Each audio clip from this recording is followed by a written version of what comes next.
저렇게 큰 힘을 가지고 있었던 거예요. 그리고 그 당한 나라에 높은 사람들이 있을 거 아니에요? 그 높은 사람들의 그 목에 이렇게 줄을 달아서 자기가 섬겼던 왕의 머리를 매달고 다니게 했어요. 자기가 섬겼던 왕을 머리를 잘라가지고 그 신하였던 사람이 그 목에다 달고 다니도록 했어요. 얼마나 잔인했었는가, 아시리아가.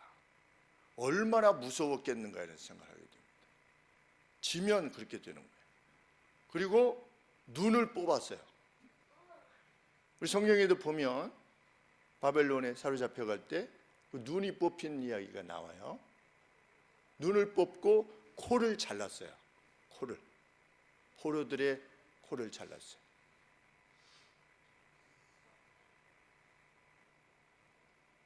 그리고 여성들의 관계에 대해서는 너무나 이게 성적으로 잔인한 것들이 많아서 제가 그냥 인용하지 않겠습니다. 굉장한 고통을 당했습니다.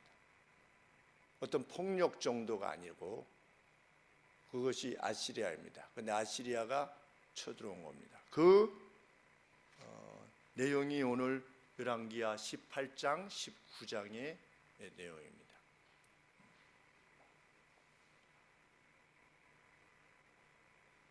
왜 이 본문을 택하게 되었는가? 코로나 사태가 우리 하나님을 섬기는 이들에게 아주 중대한 질문을 던지고 있기 때문입니다. 본질적인 질문을 던지고 있습니다. 공적 회집으로서의 예배는 계속되어야 되느냐? 아니면 인터넷으로 예배를 드려야 되느냐? 그래서 한국교회가 지금 이렇게 저렇게 여러 모양으로 이 상황에 대해서 대처하고 있는 중입니다. 그래서 후배 목사님들이 한두 분이 또 저에게 전화를 했습니다.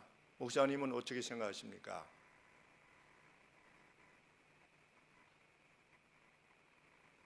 저도 우리 교회야 뭐 그럴 리는 없겠지만 그것에 대한 답변을 지니고 있어야 되기 때문에 아주 그냥 깨어있는 동안 계속 고민하게 됐습니다. 그것은 예배를 드릴 것인가 말 것인가를 고민하기 때문이 아니라 분명 공적 예배를 드려야만 되는 것이 하나님께서 기뻐하시는 것임에 분명한 확신을 지니고 있는데 정말 그러한가에 대해서 왜 그렇다라고 말할 수 있는가에 대해서 성경적인 근거가 있어야 되기 때문입니다. 그리고서 최종적으로는 이러한 결론을 얻게 되었습니다. 들어보세요. 우리의 믿음은 우리로 하나님 앞에 함께 모여 이 시기에 대해서 말씀하시는 것을 듣게 하고 예배 중에 기도하게 한다. 우리는 이 재난을 통해서 하나님께서 이루고자 하시는 바를 이루실 것이며 그것이 이루어졌을 때 이 재난을 또 거두시기를 믿고 함께 간구한다. 이것이 최종적 결론입니다. 우리는 이 중대한 때에 우리의 믿음은 우리로 함께 모여 하나님께서 말씀하시는 것을 듣게 한다. 우리의 믿음은 우리로 예배 중에 기도하게 한다. 우리는 하나님께서 이 과정을 통해서 하나님께서 이루고자 하시는 바를 이루신다라고 믿는다. 그것이 끝났을 때는 하나님께서 이 재난을 물리치실 것이다. 이것이 우리 성도님들, 여기 함께 하신 성도님들 모두의 확신이 되리라 믿습니다.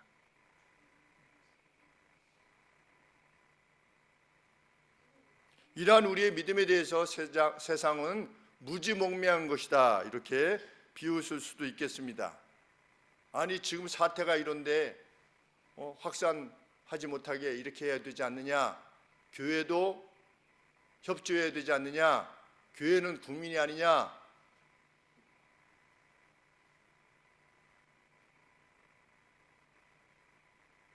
그들은 엘리야가 하나님 앞에 기도했을 때 3년 6개월 동안 비가 오지 않았다는 사실에 대해서 비웃을 것입니다. 그리고 엘리야가 다시 기도했을 때 하늘이 비를 주었다는 사실을 언급할 때 그들은 비웃을 것입니다. 여리고 성이 화살 하나 쏘지 아니한 채로 무너졌다라고 밝히는 성경 말씀을 무지몽매한 자들의 기록이라고 말할 것입니다.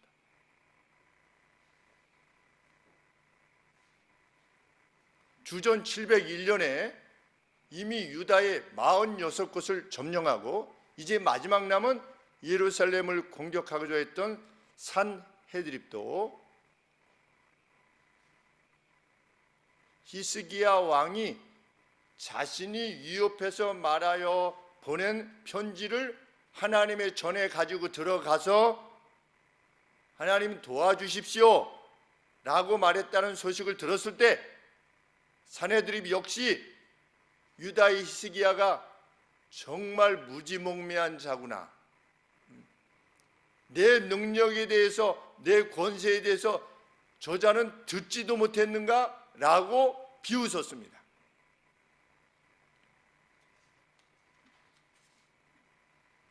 19장 11절이 그 내용입니다. 10절에 너희는 유다왕 히스기야에게 이같이 말하여 이르기를 너희 의뢰하는 내 하나님이 예루살렘을 아수르의 왕의 손에 붙이지 않겠다 하는 말에 속지 말라. 아수르의 열왕이 열방에게 행한 바 진멸한 일을 내가 들었나니 네가 어찌 구원을 얻겠느냐.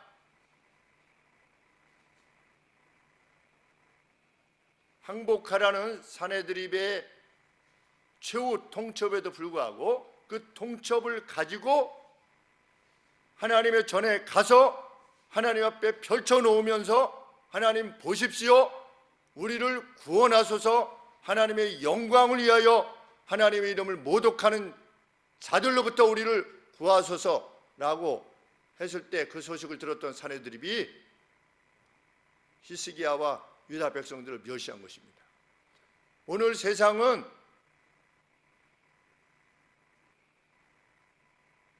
우리가 하나님 앞에 이 땅을 위해서 기도하고 코로나 사태뿐만 아니라 이 땅이 직면한 이 수많은 난제들을 위해서 기도할 때 그것을 별것 아닌 것으로 생각합니다. 심지어 예수님을 믿는다고 하는 사람들조차도 그러합니다. 예배는 멈춰질 수 없습니다. 전쟁 시에도 예배는 계속됐습니다. 예배드리다가 감염이 되어서 죽으면 어떻게 되는 겁니까? 그것은 순교입니다. 하나님께서 그런 방식으로 우리를 불러가신다면 기꺼이 그렇게 하나님 나라로 가는 것이, 그것이 하늘과 땅을 지으신 분이 하나님이심을 고백하는 이들의 마땅한 확신이나 믿습니다.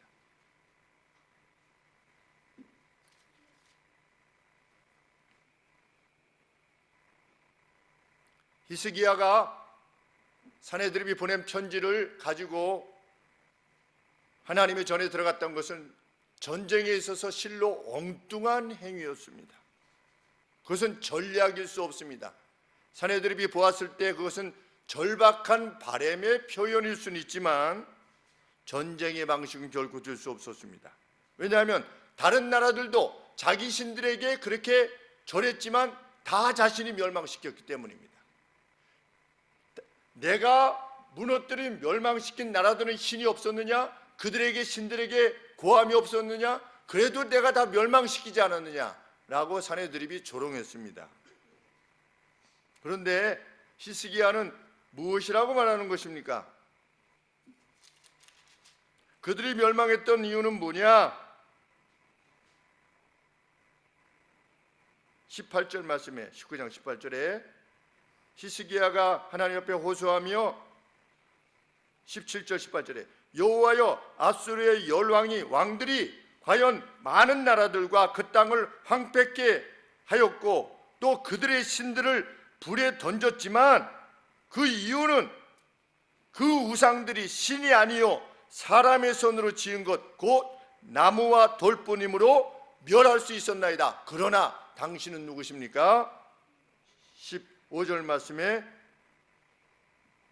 그룹들에 계신 이스라엘의 하나님이시며 주는 천하 만국의 홀로 한 분이시며 주는 천지를 지으신 분이십니다. 오늘 우리들 가운데 이 믿음이 있기를 간절히 원하는 것입니다.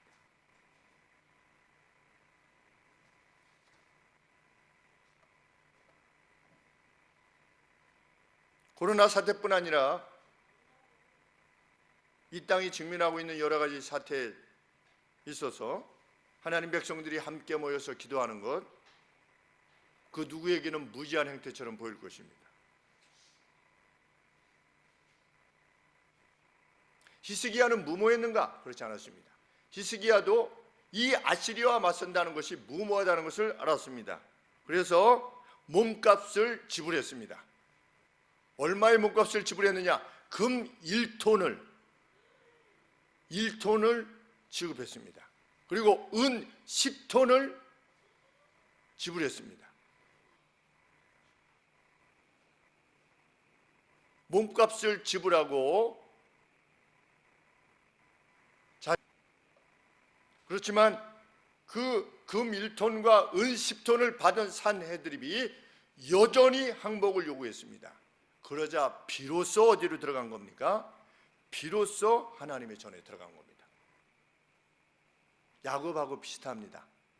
야곱이 형 에서를 만나러 갔을 때 형이 자기를 죽일까 봐 어떻게 했습니까? 한 때 두 때를 나누어서 먼저 보냈지만 추후에 뭘 했습니까? 추후에 기도했습니다.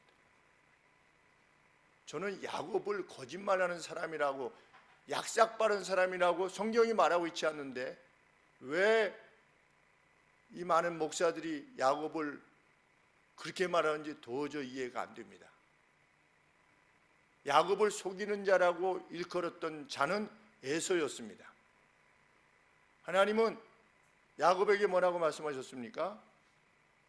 사람을 대하여, 하나님을 대하여 이기는 자다. 너의 정체성은 거짓말하는 자도 아니요, 너의 정체성은 무엇을 이렇게 이 뒤꿈치를 붙잡는 그러한 존재로서가 아니라 너는 어떤 존재다? 사람과 하나님을 대하여 이긴 존재다.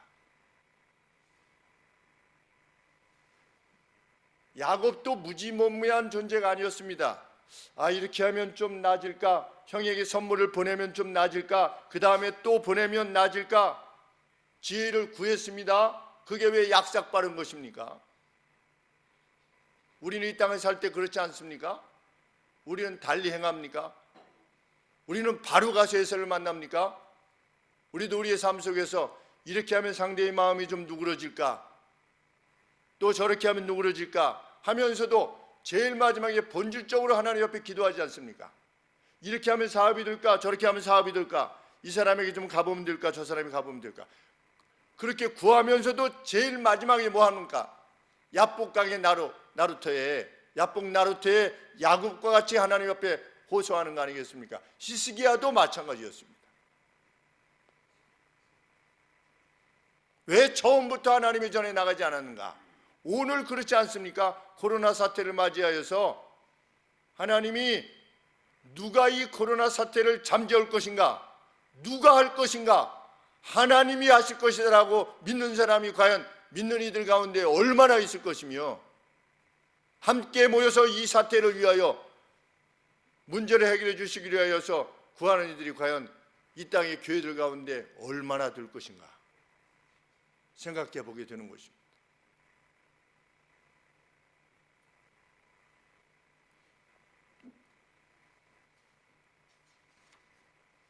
히스기야는 옷을 찢었습니다. 슬픔을 하나님 앞에 토한 겁니다. 그리고 배로 자신의 몸을 가렸습니다. 자기 자신을 겸비하게 낮춘 겁니다. 누구 앞에? 하나님 앞에 자기 자신을 낮춘 겁니다. 그리고 성전에 들어갑니다. 그리고 3명의 메신저들을 보내서 이사야 선지자에게 기도해 줄 것을 요청합니다. 전쟁에 직면하여서도 믿음의 사람이 최우선으로 해야 되는 것은 몸값을 지불하는 것이 아니라 하나님께로 나아가는 것이라고 성경은 가르치는 겁니다.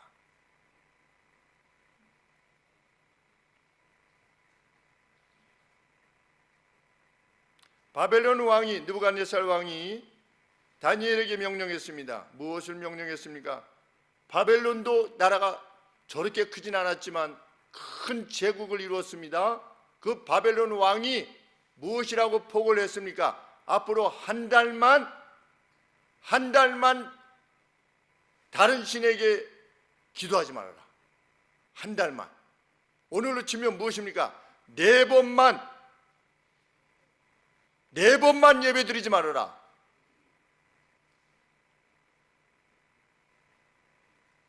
만일 국가가 모든 종교 집회를 폐쇄한다라고 명령을 내리면 우리들은 어떻게 하겠습니까?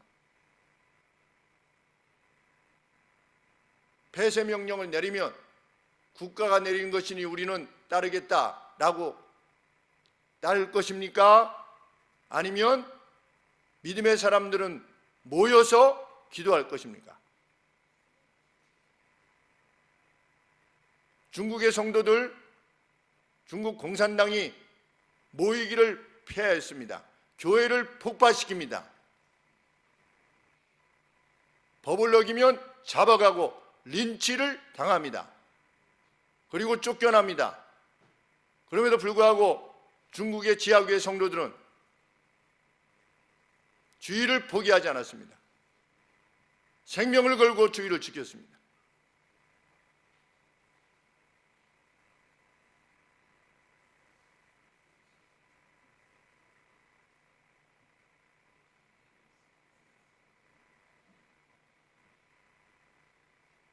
사내드립은 그 어떤 신이 내 손으로부터 구하였느냐 조롱했지만 히스기야는 하나님의 전에 나아갔습니다. 오늘 우리가 하나님의 전에 이렇게 나아오는 것처럼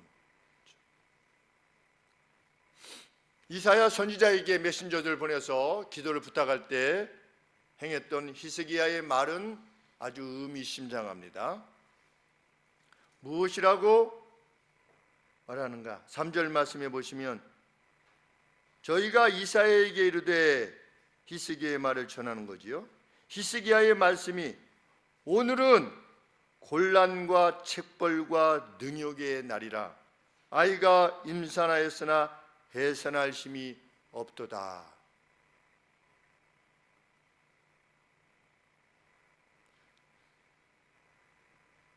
아시리아의 침공으로 인한 이 재난이 이미 46곳이 점령당해서 거기서 발생하는 그 괴로움이 무엇에 대한 결과라는 것입니까? 자신들의 죄로 말미암는 결과라는 것입니다. 히스기야는 이것을 인식했습니다. 오늘은 곤란과 재난의 날이다. 이 날은 재난의 날이요, 책망의 날이요, 거부의 날이다. 누구로부터의 거부입니까? 누구로부터의 리뷰크, 꾸짖음의 날입니까? 하나님으로부터의 꾸짖음의 날이요, 하나님으로부터의 거부의 날이다. 히스기야가 이렇게 하나님 앞에 베옷을 입고 가서 회개한 것입니다. 그 재난이 유다의 죄로 말미암아 일어난 것임을 그가 알았던 것입니다.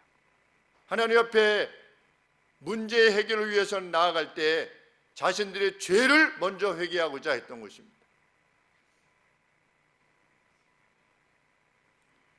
아이를 낳아야 되는데 힘이 없도다. 아이를 낳아야 되는데 힘이 없게 되면 이 전에 어떻게 되는 겁니까? 다 죽는 겁니다. 아이도 죽고 엄마도 죽고. 왜 해산할 힘이 없는가? 이 재난이 하나님으로부터 말미암는 거니까. 유다의 죄악으로 말미암아 하나님의 매로서 주어진 것이니까.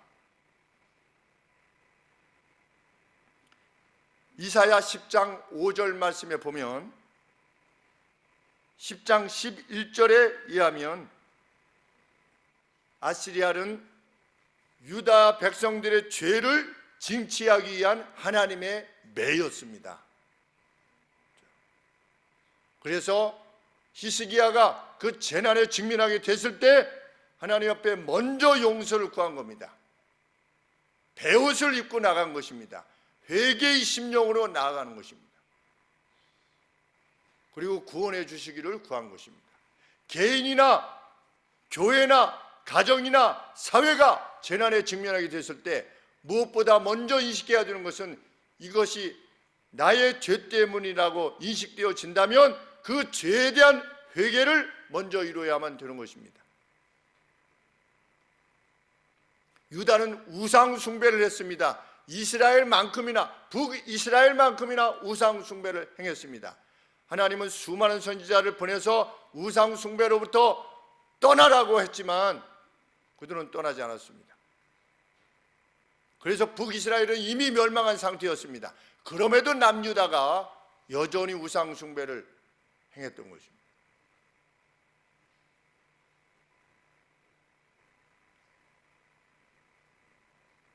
국가적인 재난에 직면해서 또 이런 코로나 사태뿐만 아니라 자유의 제한, 국가의 지나친 간섭들,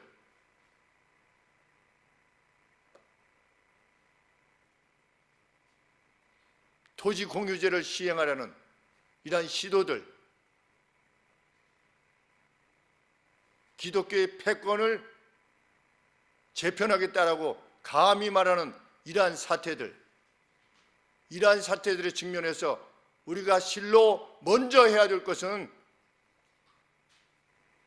이러한 재난이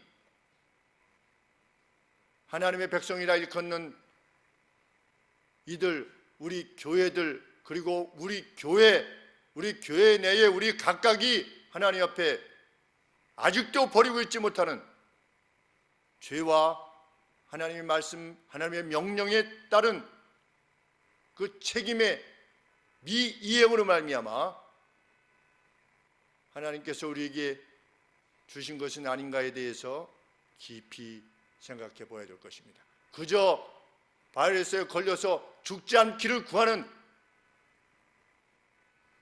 그러한 심령을 지닌 자로서가 아니라 정말 이 땅을 위해서 함께 모여 아버지 앞에 구할 수 있는 우리가 되기를 원하는 것입니다.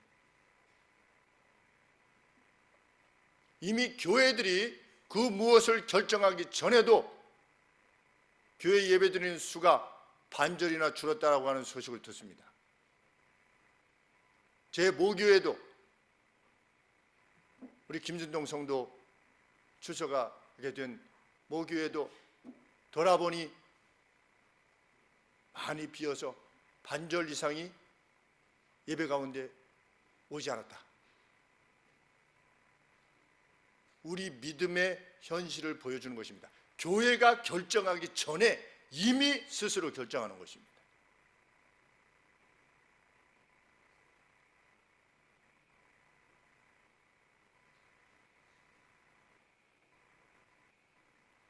(6.25) 때 교회를 지키기 위해서 북한에 있던 교회들, 장로님들, 목사님들이 남으셔서 주일 예배를 지키고 교회를 지키기 위해서 많이 순교하셨다는 말씀을 듣습니다. 그들은 그냥 내려왔으면 됐습니다. 교회를 지킨다는 것이 무모해 보였습니다. 그러나 그것이 하나님께서 기뻐하시는 것이라고 믿었기에 그들은 그렇게 죽었습니다. 그것이 순교입니다.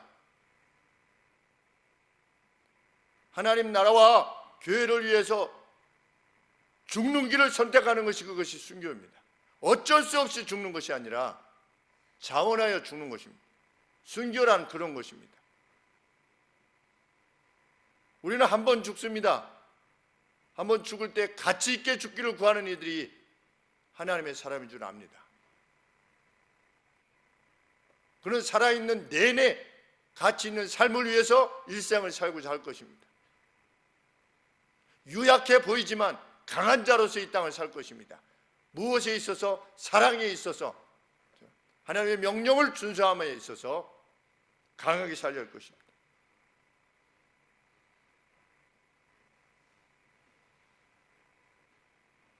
계약을 하면 학교가 만일 개학을 하기로 결정한다면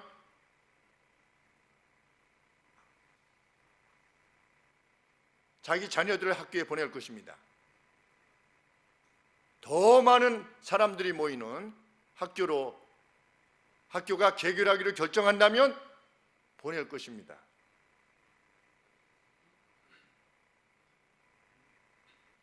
사람들은 여전히 주중 내내 가득한 지하철을 타고 버스를 타고 직장으로 향합니다. 학교에서 우리 자녀들은 친구들과 놀 것입니다.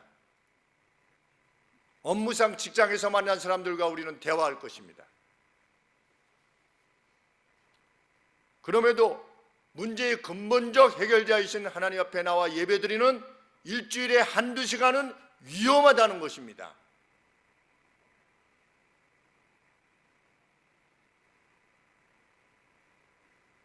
과연 하나님께서 기뻐하시는 예배에 대한 이해일 수 있는가 생각해 보게 되는 것입니다. 세상은 예배 한두 달 안 드려도 되는 것으로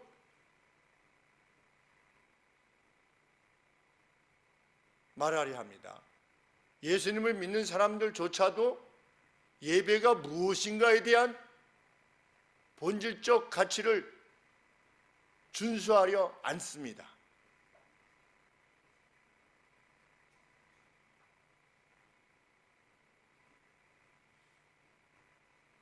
천국에는 인터넷 예배 없을 겁니다. 천국에는 지금 천상의 성도들과 훗날 지금 지상의 성도들이 함께 모여 하나님 앞에 영광과 찬송을 돌릴 것입니다. 그것이 경배입니다. 그것이 예배이고, 어느새 경배가 왜곡되어 갔습니다. 인터넷으로, 심지어는 인터넷으로 예배드리고 계좌로 헌금을 보내고,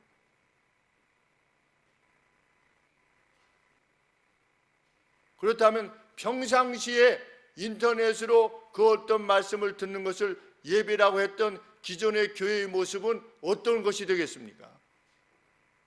이후로도 인터넷의 예배가 예배일 수 있다라고 한다면 이후에 이런저런 모양으로 나는 홀로 예배 드리고 헌금 내고 경배라고 하는 것이 그런 것일 수 있겠습니까? 그것을 위해서, 그 경배의 회집을 위해서 성도들이 순교의 길을 갖고 그 핍박의 길을 갖겠습니까?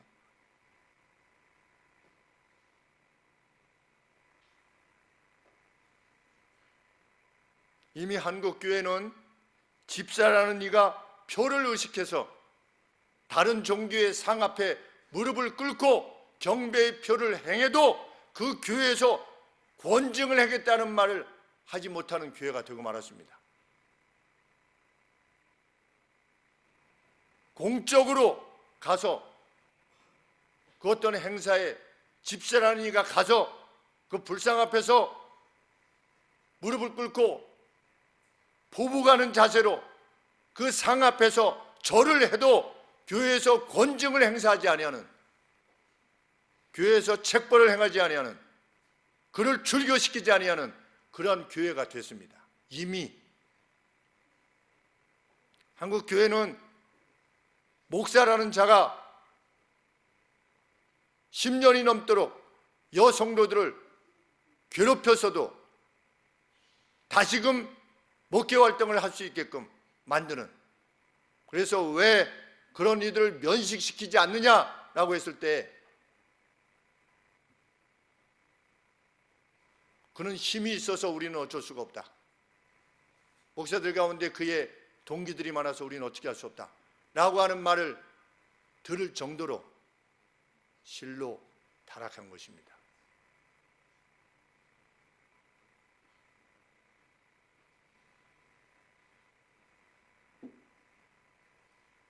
한국 교회의 40%는 교회 멤버십을 지니지 않고 10년, 20년을 다닙니다. 등록하지 않고 10년, 20년을 다니는 것입니다. 한국교회에서 성도의 마땅한 책임으로 성경이 밝히고 있는 11조를 행하고 있는 이들이 30%밖에 되지 않습니다. 우리 느헤미야서 우리 마지막 13장에서 언급하고 있는 바대로 너희는 하나님의 전에 대한 책임을 이렇게 유기할 수 있느냐라고 외쳤던 그 외침이 실은 오늘 우리 한국교회에 있는 것입니다. 그래서 제가 저희 큰형 목사하고 같이 이야기를 나누다가 너희는 예산이 어느 정도 드느냐? 그래서 1년에 한 2억 좀 넘게 한 2억 2천 내지 한 2억 3천 정도 이렇게 헌금이 됩니다. 그랬더니 큰형이 정말 헌신하는 교회다.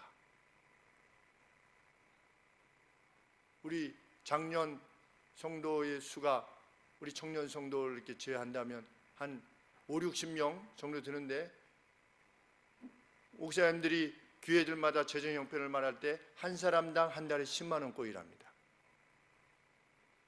그렇게 치면 우리 작년이 5, 60명이면 한 달에 얼마만큼이 헌금이 돼야 되는 겁니까? 500만 원 내지 600만 원이 헌금돼야 되는 것입니다.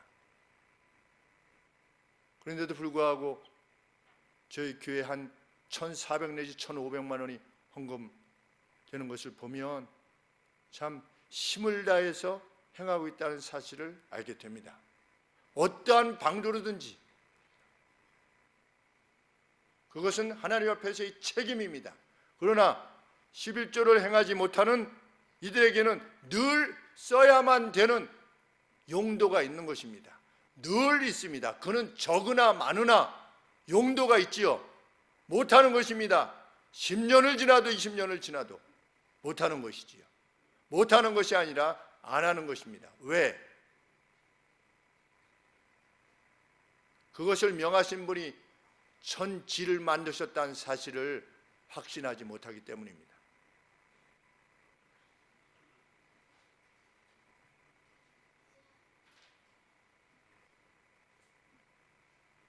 제가 수요일 날 예배 시간에 말씀을 드렸습니다. 우리 교회 청소를 위해서 1년에 한 서너 차례만이라도 같이 함께 하자. 우리가 함께 예배 드리는 공간 아니겠습니까? 누가 교회를 청소해야 됩니까? 우리 공동의 책임이지요.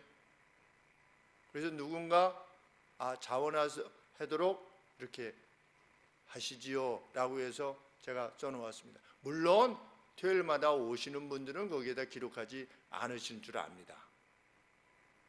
그러나 제가 그대로 놔두었습니다. 더 기회를 드리기 위해서. 우리의 책임입니다. 하나님의 전. 이전에 누가 와서 경배를 받으십니까? 우리 확신은 무엇입니까? 생사화복을 주관하시는 분이 여기 와서 우리의 경배를 받으신다고 우리는 확신합니다. 우리는 공동의 책임에 대해서 얼마나 충성스러운가?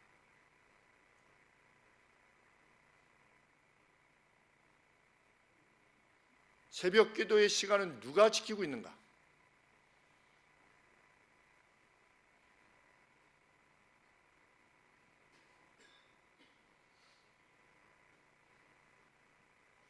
분명 여러분들은 아실 것입니다. 제가 토요일날 청소하고 싶지 않아서 이런 말씀을 드리는 것이 아니라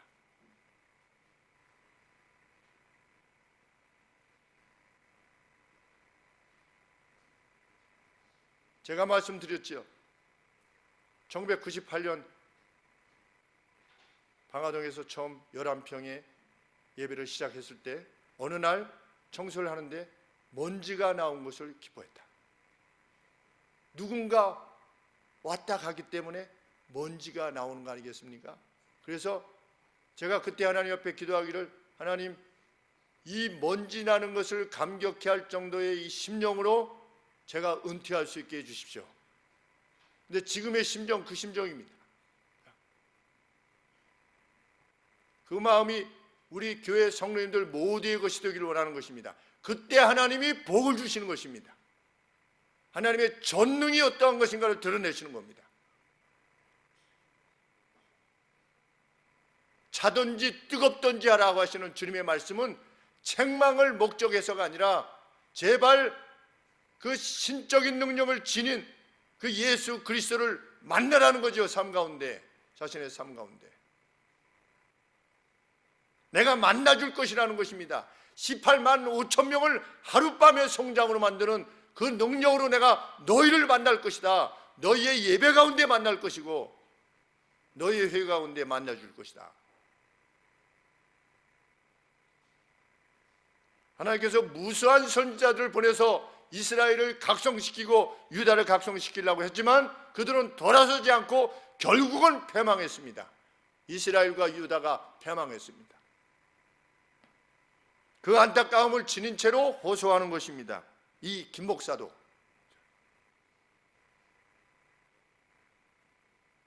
수년이 가도록 성도 그 누구와도 말 한마디 남기지 아니하고 가는 것에 대해서 마음에 불편이 없다면 분명 그것은 고장난 것이며 잘못된 것이다.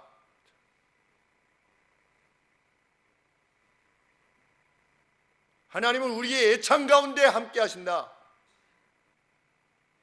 단순히 한 끼를 먹는 것이 아니고 한 끼 더는 차원이 아니라 성도가 그 가운데 모여 함께 이야기하고 서로의 안부를 묻고 이런 가운데 하나님께서 가장 좋은 은사를, 기프트들을, 선물들을 허락해 주심을 우리는 믿는 것입니다. 그렇기 때문에 예배 가운데, 회중의 회집 가운데 모이는 것입니다.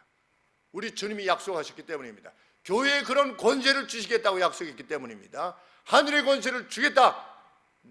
네가 열면 닫을 자가 없고 닫으면 열 자가 없는 그런 권세를, 하늘의 권세를 교회에 허락해 주셨다고 예수님이 약속하셨기 때문입니다.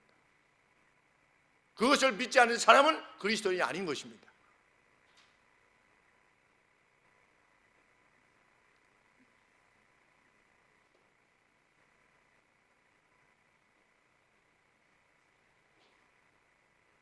청년 교인들은 믿지 않는 이들과의 교제를 가볍게 여기는, 그들과의 결혼을 대수롭게 하지 않게 여기는 이러한 배교의 행위 역시 교회에서 많이 일어나고 있습니다. 그 누구를 불편하게 여기면서도 마음에 회개함이 없습니다. 우리 그리스도인들에게 그 누군가에 대한 불편함을 지닌다고 하는 것, 그것은 회개할 일입니다. 수십 년 믿음 생활을 해도 나의 입술로 말미암아 전도된 이가, 전도된 영혼이 한 사람이 없음에도 불구하고 마음에 거리낌이 없다면 그는 회개해야만 하는 것입니다. 5년이 지나도 10년이 지나도 내가 그리스도에 대해서 한마디도 하지 못했음에도 불구하고 내가 전도한 이로 하나님의 전을 채우고자 함이 없음에도 불구하고 내 마음에 불편함이 없다. 그것은 회개해야만 되는, 베옷을 입고 옷을 찢고 회개해야만 되는 내용인 것입니다. 동성애를 지지하며 차별금지법을 입법화해서 동성애가 죄라고 하는 것을 막아서려고 하는 그러한 입법을 행하는 자들, 그리고 하나님께서 우리에게 주신 자유를 제한하는 쪽으로 나라를 이끌어가는 자들에게 표를 주는 것이야말로 죄를 짓는 것이다 라고 하나님의 말씀에 근거해서 말해도 여전히 이데올로기가 자신의 신앙 위에 있는 후배 목사들을 보면 마음이 괴로운 것입니다. 그의 지도하에 누가 하나님의 온전한 뜻을 따를 수 있겠는가?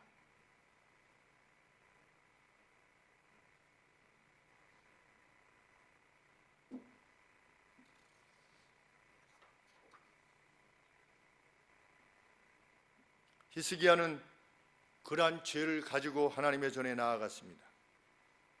그리고 그 편지를 하나님 앞에 펼쳐놓습니다. 그리고 하나님 보고 들으시고 보시라고 하나님 앞에 호소합니다. 하나님께서 들으실 것을 확신한 것입니다. 그리고 그는 이렇게 하나님을 부릅니다. 오 여호와 이스라엘의 하나님이시여, 체루빔 위에 천사들 위에 좌종하신 하나님 주는 신이십니다. 주 홀로 땅의 모든 왕들의 신이십니다. 주께서는 하늘과 땅을 만드셨습니다. 주의 귀를 기울이사 들으소서, 주의 눈을 여소서. 오 여호와여, 그리고 보소서. 사내들임의 말을 들으소서. 그가 살아계신 하나님을 수치스럽게 하기 위해 보낸 바를 들으소서. 성경은 하나님께서 그의 기도에 응답하셨고 그 밤에 천사 한 명의 천사를 보내셔서 아수르 군대 18만 5천 전부를 송장으로 만드셨다 기록합니다. 어디에서 이 일이 이루어진 겁니까? 예배당 안에서, 하나님의 전 안에서, 기도 가운데, 간청 가운데 이루어진 것입니다. 그것이 기독인의 전략입니다. 전쟁이 마병의 수에 많고 적음에 달려있지 않다고 하는 것, 연병이 물러가는 것이 방역 체제에 의해서 되는 것이 아니라고 하는 사실을, 그 무엇보다 더 우선하는 것은 하나님께서 이것을 이루실 것이냐라고 하는 여부라고 하는 것을 믿는 이들이 오늘 우리들인 줄 믿습니다. 유일한 해결자 하나님 앞에 그래서 나오는 것입니다. 오늘 우리는 이 비상한 사태를 당하여 하나님의 전에 나와서 회개하려 할 것입니다. 여전히 버리지 못한 죄가 있다면 원통하게 여기며 하나님 앞에 용서를 구하려 할 것입니다. 우리 자신들의 불순종과 불충으로부터 우리 자신을 돌이키기 위해서 하나님 앞에 눈물로 호소하려 할 것입니다. 그것이 가정의 문제든 생업의 문제든 이 땅의 문제든 우리는 그래야 할 것입니다. 주께서는 여기 우리의 기도를 들으실 것이며 그들을 송장으로 만드셨듯이 우리들로부터 모든 문제를 거두실 것입니다. 그래서 주의 어떠하심을 드러내실 것입니다. 우리는 위기에 직면했을 때 모이기를 피하는 자들이 아니라 더욱 힘써 주 앞에 모여서 함께 간구하며 찬송하며 거룩한 공예의 있기를 구하며 성도의 교통 가운데 거하기를 구하려 할 것입니다. 이러한 성도님들 모두 위에 하나님의 은총이 충만하시기를 간절히 소원합니다. 기도하겠습니다.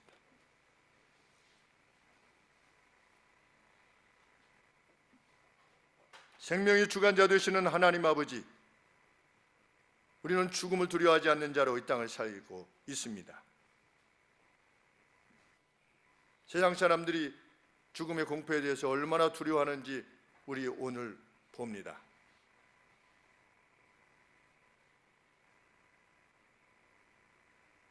하나님의 뜻을 이루시기를 간절히 소원합니다.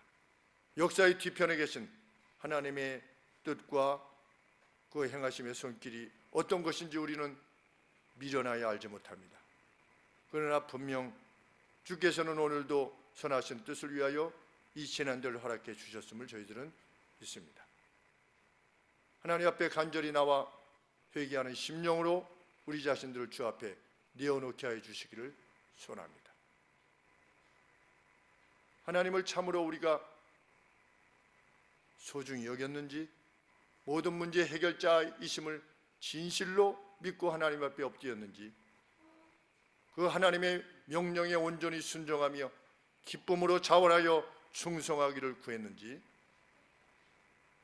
우리는 우리 자신들이 하나님의 성령의 법으로 말미암아 변할 수 있음을 얼마나 확신했는지 아버지 돌아보게 하여 주시옵시고 하나님 앞에 호소하게 하여 주시기를 소원합니다. 하나님, 이 땅이 이 재난으로 말미암아 서로 나눠지는 것이 아니라 하나가 될 수 있도록 도우시기를 소원합니다.